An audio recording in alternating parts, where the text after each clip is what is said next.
دویمین کروانا تانکرن نفطی جعراق درباسی سوریه دبائیرو گوج درگه یعروبیه تلکوچریه سینوری بری خودده بانیاسه و دریا دریای سپی تیوه گوهستن جبو ولاتن جیهانه. دبیسته نیسانا بوری ده درگه سینوری الیعروبیه تلکوچر دنافبرا سوریه و عراق ده پشتی گوج سالا 2014 و گرتی بو جارا یکم لپیش چونو هاتنا ولاتیان و هر وها بو بازرگانی ناف هر دو ولاتان هاته وکرن. کار بدستن حکومتا دمکیه سوریه دبیجن گو تفگرا ولاتی و بازرگانی دنافبرا سوریه و عراق ده پشتی وکرنا درگه زیده بویه. تم الافتتاح بعد 14 عاما در یک و 14 سالên borî da girtî bû hat vekirin û niha li wir qelebalga tevgera geştyaran heye. Ji ber ku xwecihên her du aliyan xizmên hevin û têkiliyên civakiyên bihêz hene, ji ber wê yekê vekirina dergehî bandoreke mezin li ser civakên birayên Iraq û Sûriyê kiriye. Bazirganî jî li derî xurt bûye. Tankerên sûtemeniyê dest bi derbasbûnê kirine û ber bi parzîngehên Banyasê ve diçin.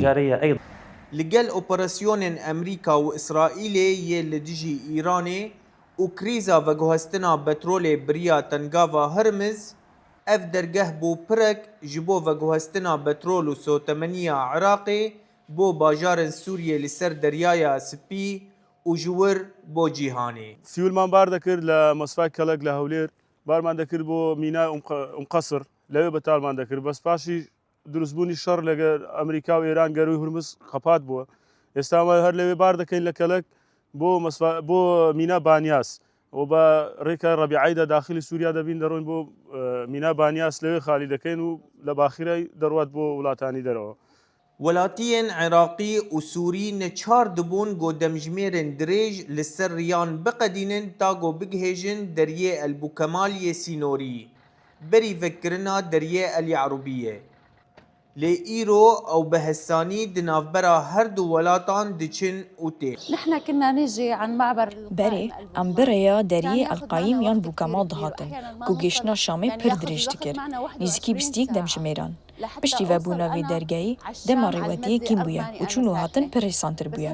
Hûn dikarin sibeyê rêwetiyê bikin û dê hema rojê de bigêjin. Karmendên dergeh jî pir alîkar in.